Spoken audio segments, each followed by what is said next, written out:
हाँ, तो आज के इस वीडियो में आप सब पढ़ने वाले हो बिहार बोर्ड साइंस के एक मोस्ट इम्पोर्टेंट चैप्टर जिससे कि हर वर्ष प्रश्न पूछे ही जाते हैं, जिसका नाम है कि जीव जनन कैसे करते हैं। इससे हर साल प्रश्न पूछे जाते हैं।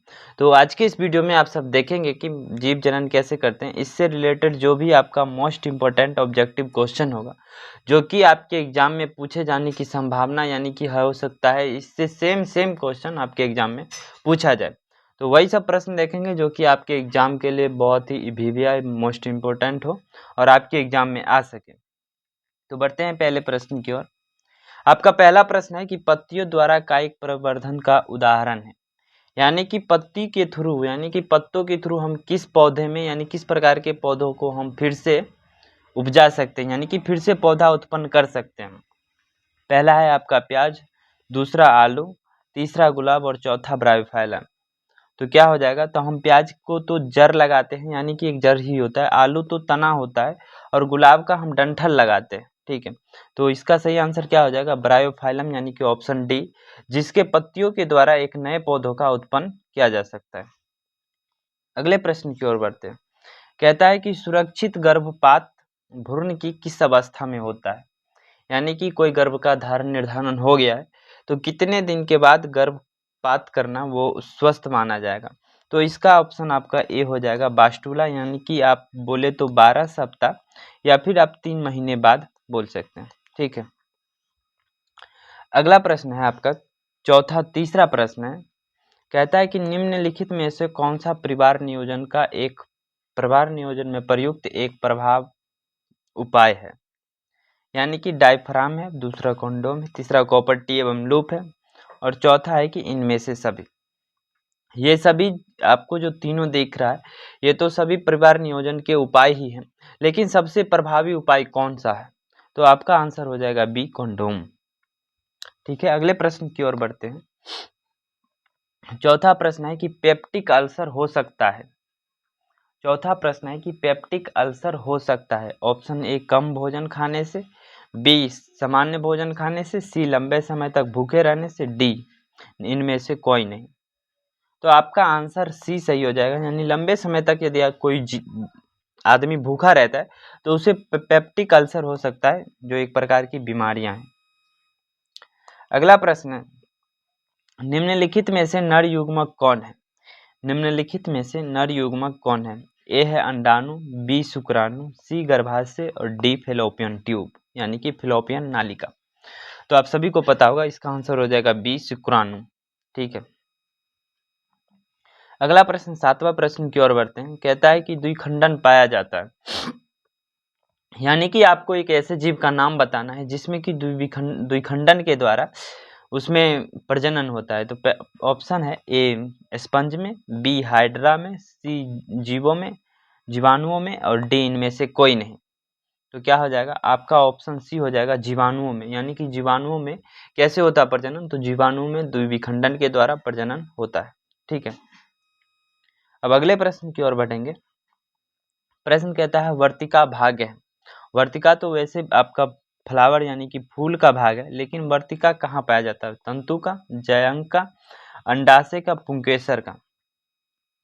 कौन सा भाग हो जाएगा, वर्तिका किसका भाग है, तो ये आपका हो जाएगा वर्तिका अंडाशय का भाग है। ठीक है, समझ पा रहे होंगे। आठवां प्रश्न, हाइड्रीला पाया जाता है। हाइड्रीला कहाँ पाया जाता है, ए, जल में, बी, मृदा में, सी, वृक्ष में, डी, इनमें से सभी में। तो हाइड्रीला कहाँ पाया जाता है, आप सब बताइएगा। तो हाइड्रीला आप नाम से ही समझ में आ रहा होगा, हाइड्रीला जो होगा वो जल में पाया जाता है। ठीक है, अब अगले प्रश्न की ओर बढ़ते हैं। उभयलिंगी जीव का उदाहरण है। नौवां प्रश्न, उभयलिंगी जीव का उदाहरण है। ए, हाइड्रा, बी, मनुष्य, सी, मछली और डी, बकरी। तो उभयलिंगी कौन होता है, यानी कि जल और स्थल दोनों पे रह सके, उसी को हम उभयलिंगी कहते हैं। तो ये हो जाएगा आपका हाइड्रा। ठीक है, अगले प्रश्न की ओर बढ़ते हैं। ये आपका 10वां प्रश्न होने वाला है। कहता है पुष्पी पादपों में लैंगिक जनन होता है। पुष्पी पादपों में लैंगिक जनन कैसे होता है? आप बताइएगा, पत्तियों के द्वारा, फूलों के द्वारा, तना के द्वारा, या इनमें से कोई नहीं, यानी कि इनमें से किसी के द्वारा नहीं होता है, कोई और अन्य प्रकार है जिसके द्वारा कि पुष्पी पादपों में लैंगिक जनन होता है। तो किसमें होता है, किसके द्वारा होता है पुष्प में लैंगिक जनन? तो ये आपका हो जाएगा फूल द्वारा। आप पढ़े भी होंगे, ठीक है। अगले प्रश्न की ओर बढ़ते हैं। ये आपका 11वां प्रश्न है कि मानव मादा जनन में मानव मादा के जनन तंत्र का भाग नहीं है, यानी कि इनमें से जो है वो कौन सा ऐसा जनन तंत्र है जो कि मादा जनन तंत्र नहीं है? पहला है अंडाशय, दूसरा गर्भाशय, और तीसरा है शुक्रवाहिका, और चौथा डिंबवाहिनी।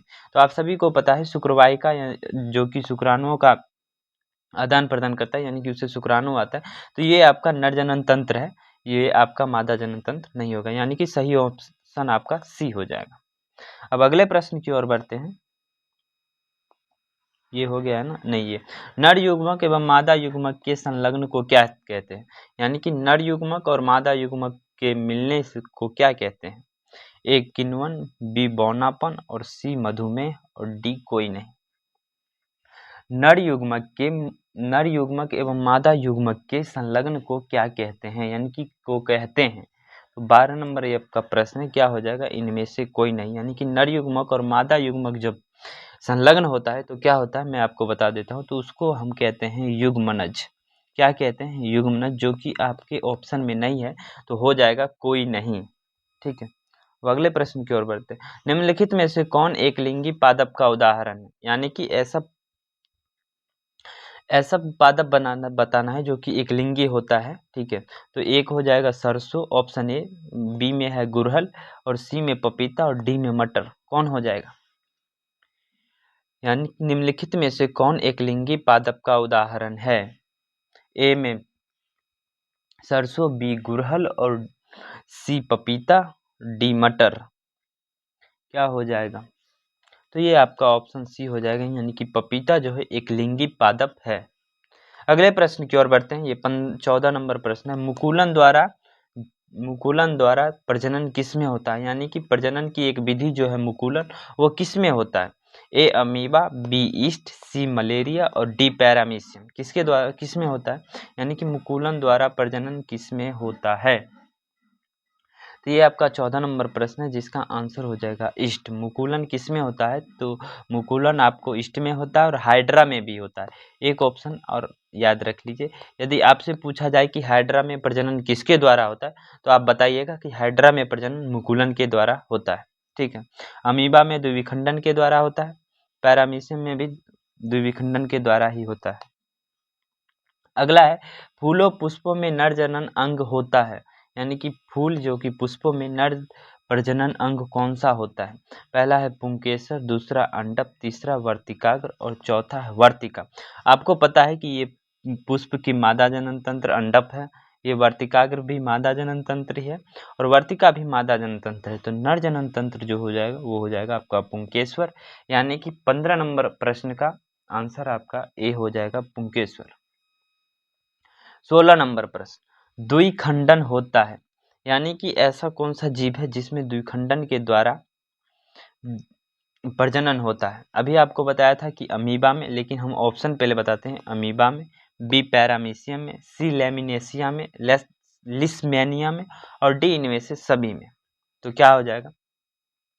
द्विखंडन के द्वारा किसमें प्रजनन होता है? तो द्विखंडन के द्वारा आपको बताया मैंने अभी, अमीबा में भी होता है, पैरामीशियम में भी होता है, और लेमिनेसिया में भी, लेस्मेनिया में भी होता है। यानी कि इसका ऑप्शन हो जाएगा ऑप्शन डी, यानी कि इनमें से सभी में द्विखंडन के द्वारा प्रजनन होता है। अगले प्रश्न की ओर बढ़ते हैं। 18 नंबर, निम्न में से किस जीव में बहु विखंडन होता है? यानी कि एक जीव, एक मानिए कि ये बड़ा सा जीव है और एक जीव एक से अधिक संतति में टूटता है, तो वो बहुविखंडन उसी को कहते हैं। तो बहुविखंडन किस में होता है? ए है अमीबा, बी है हाइड्रा, सी है मलेरिया परजीवी, और डी है ईस्ट। तो ए अभी अमीबा में आपने क्या पढ़ा? द्विविखंडन, ठीक है। अमीबा में मैंने आपको पढ़ाया द्विविखंडन, हाइड्रा में क्या होता है?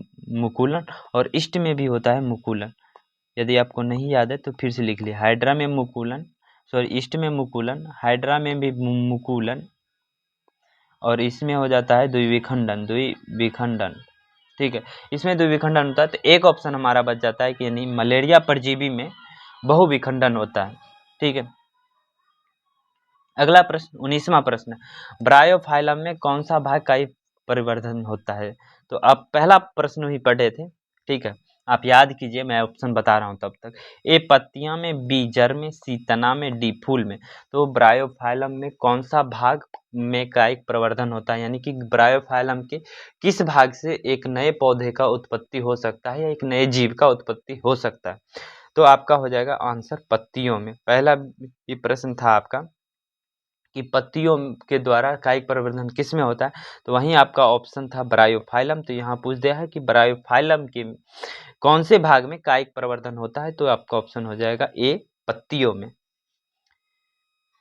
अब 19वां प्रश्न की ओर बढ़ते हैं। कहता है कि मानव मादा में अंडाणु निषेचन होता है, यानी कि मानव के मादा में अंडाणु का निषेचन कहाँ होता है, यानी कि मानव मादा जो होता है, यानी कि मादा जनन में कहाँ पे अंडाणु का निषेचन होता है? ए है गर्भाशय में, बी अंडाशय में, सी योनि में, और डी फैलोपियन ट्यूब यानी कि फैलोपियन नालिका में।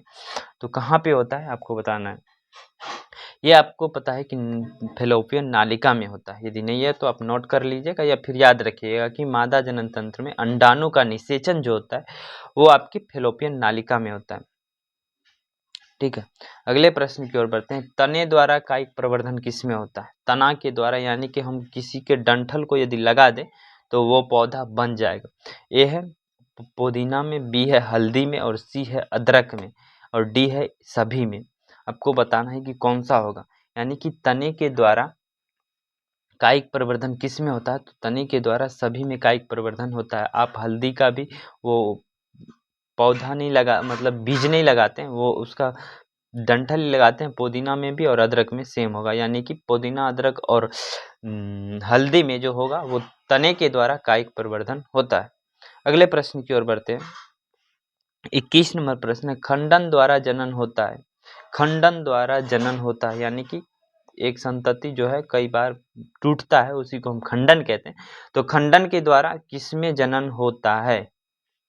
खंडन द्वारा जनन होता है ए मेढक में, बी आपका हो जाएगा सितारा मछली में, सी टीडे में, और डी कौवे में। किसके द्वारा होता है? कौवा तो होगा भी नहीं, मछली भी नहीं होगा, और सितारा मछलियां तो होगी ही नहीं।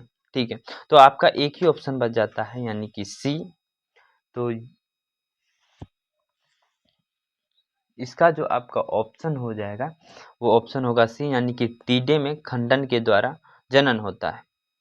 अगला प्रश्न, कायिक प्रवर्धन संभव है। कायिक प्रवर्धन किसके द्वारा संभव हो सकता है, किस किस के द्वारा? ए जड़ के द्वारा, ठीक है, बी तना के द्वारा, और सी पत्ती के द्वारा, और डी उपरोक्त सभी के द्वारा। आप अभी देखे थे कि जड़ के द्वारा भी हुआ था, ब्रायोफाइलम में पत्ती के द्वारा भी होता है, जब आप गुलाब के फूल, अड़हुल के फूल लाते हैं यानी कि डंठल तना लाते हैं तो उसके द्वारा भी होता है, यानी ये हो जाएगा उपरोक्त सभी के द्वारा। अगले प्रश्न की ओर हम बढ़ते हैं। कहता है कि तने पर उपास्थनिक कलियां पाई जाती हैं, यानी कि तने के ऊपर जो है वो एक कलियां निकल जाती है। तो किसमें निकलती है? पुदीना में, आलू में, ब्रायोफाइलम में, और सभी में। आपका प्रश्न है, बताइएगा कि तने पर उपास्थनिक कलियां पाई जाती है। ठीक है, तने पर उपास्थनिक कलियां किस में पाई जाती है? तो ये आपका हो जाएगा ब्रायोफाइलम में। ठीक, ये आपका 23 नंबर प्रश्न था। ठीक है, ये ब्रायोफाइलम नहीं होगा, आलू हो जाएगा।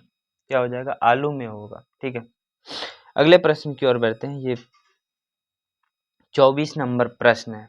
ठीक है, 24 नंबर प्रश्न कहता है मुकुलन द्वारा अलैंगिक जनन होता है। कई बार पूछ दिया है। ए हाइड्रा में, बी मटर में, सी शैवाल में, और डी प्लाज्मोडियम में।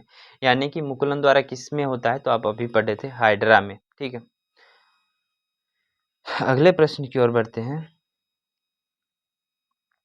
25 नंबर प्रश्न, अलैंगिक जनन मुकुलन द्वारा होता है किसमें? तो आप अभी फिर से पढ़, अमीबा में, ईस्ट में, प्लाज्मोडियम में, या लेमिनेसिया में, लेस्मिनिया में, किस में होता है? तो अलैंगिक जनन मुकुलन के द्वारा अलैंगिक जनन किस में होता है? तो ये आपका हो जाएगा ईस्ट में।